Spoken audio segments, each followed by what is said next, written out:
Good morning, ladies and gentlemen. My name is Muhammad Fadhel Haq, the United States Secretary of State. Mr. President, this council was convened today to discuss the implementations of the Minsk Agreement, a goal that we all share, despite Russia's persistent violation. These agreements, which were negotiated in 2014 and 2015 and signed by Russia, remain the basis for the peace process to resolve the conflict in eastern Ukraine.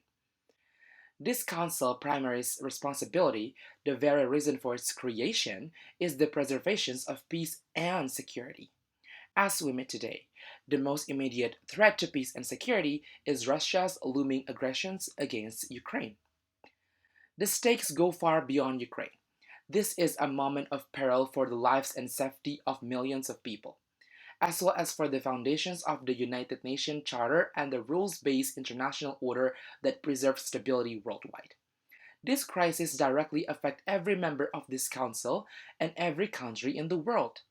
Because of this basic principle that sustain peace and security, principle that were enshrined in the wake of two world wars and Cold War, are under threat.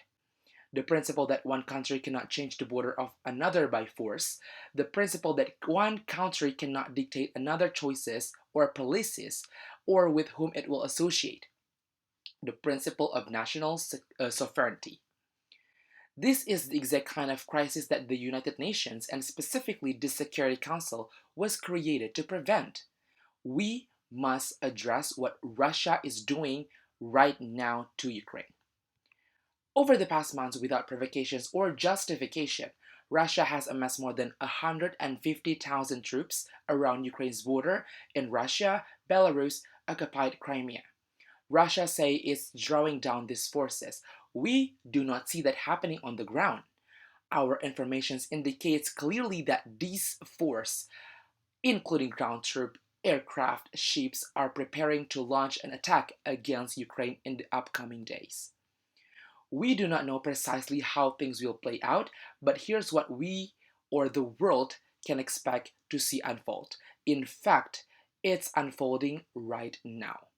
Today, as Russia takes step down the path to war and reissued the threat of military action. First, Russia plans to manufacture a pretext for its attack. This could be a violent event that Russia will blame on Ukraine, or an outrageous accusation that Russia will level against the Ukrainian government. We do not exactly the form will take. It could be a fabricated so called terrorist bombing inside Russia, the invented discovery of a mass grave, a staged drone strike against civilians, or a fake, even a real attack using chemical weapons. Russia may describe this event as ethnic cleansing or a genocide, making a mockery of a concept that we in this chamber do not take lightly, nor do I take lightly based on my family history. In the past few days, Russia media has already begun to spread some of these false alarms and claims to maximize public outrage, to lay the groundwork for an invented justification for war. Today, that drumbeat has only intensified in Russia's state-controlled media. We've heard some of these baseless allegations from Russia-backed speaker here today. Second, in response to these manufactured provocations, the highest level of Russia's government may theatrically convene emergency meetings to address their so called crisis. The government will issue proclamations declaring that Russia must respond to defend Russia's citizens or ethnic Russians in Ukraine. Next, the attack is planned to begin. Russia missiles and bombs will drop across Ukraine. Communications will be jammed. Cyber attacks will shut down key Ukraine institutions. After that, Russian tanks and soldiers will advance on key targets that have already been identified and mapped out in detailed plan. We believe that this target include Russia's capital, Ukraine's capital, Kiev, a city of 2.8 million people. And conventional attacks are not all that Russia plans to inflict upon the people of Ukraine. We have information that indicate Russia will target specific group of Ukrainians. We've been warning the Ukrainian government of all that is coming, and here today we are laying it out in great detail, with the hope that by sharing what we know with the world, we can influence Russia to abandon the path of war and chooses a different path that where there's still time. Now, I am mindful that some have called into questions our informations, recalling previous instance where intelligence ultimately did not bear out. But let me clear, I am here today not to start a war, but to prevent one. The information I've presented here is validated by what we've seen unfolding in plain sight before our eyes for months.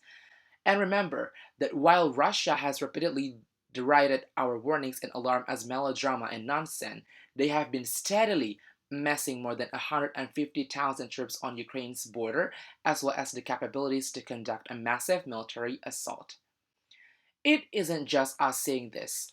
Allies and partners see the same thing, and Russia hasn't only been hearing from us. The international chorus has grown louder and louder. If Russia doesn't invade Ukraine, then we will be relieved that Russia changed course and proved our prediction wrong. That would be a far better outcome than the course we're currently on, and we will gladly accept any criticism that anyone direct at us. As President Biden say, this would be a war of choice. And if Russia makes that choice, we've been clear, along with allies and partners, that our response will be sharp and decisive. President Biden reiterated that forcefully earlier this week. There is no other there's another choice Russia can still make if there's any truth to its claim that it is committed to diplomacy. Diplomacy is the only responsible way to resolve this crisis. An essential part of this is through implementations of the Minsk Agreement, the subject of our session today. There are a series of commitments that Russia and Ukraine made under Minsk with the OSCE and the Normandy format partners involved as well. If Russia is prepared to sit with the Ukrainian government and work through the process of implementing this commitment, our friend in France and Germany stand ready to convene senior level discussions in the Normandy format to settle these issues. Ukraine is ready for this, and we stand fully ready to support the parties. Progress toward resolving the Donbass crisis through the Minsk agreements can reinforce the broader discussions on security issues that we're prepared to engage in with Russia, in coordination with our allies and partners. More than 3 weeks ago, we provided Russia with a paper that detailed concrete reciprocal steps that we can take in the near term to address our respective concern and advance the collective security interests of Russia, the United States, and our European partners and allies. This morning, we received a response, which we are evaluating. Earlier today, I sent a letter to Russia's Foreign Minister Sergei Lavrov proposing that we meet next week in Europe, following on our talks in recent weeks, to discuss the steps that we can take to resolve this crisis without conflict. We are also proposing meeting of the NATO-Russia Council on the OSCE Permanent Council. These meetings can pave the way for a summit of key leaders in the context of de-escalations to reach understanding on our mutual security concerns. As leads diplomats for our nations, we have responsibility to make every effort for diplomacy succeed, to leave no diplomatic stone unturned. If Russia is committed to diplomacy, we are presenting every opportunity for it to demonstrate that commitment. I have no doubt that the response to my remarks here today will be more dismissal from the Russian governments about the United States stoking hysteria or that it has no plan to invade Ukraine. So let me make this simple. The Russian government can announce today, with no qualifications, equivocations, or deflections, that Russia will not invade Ukraine.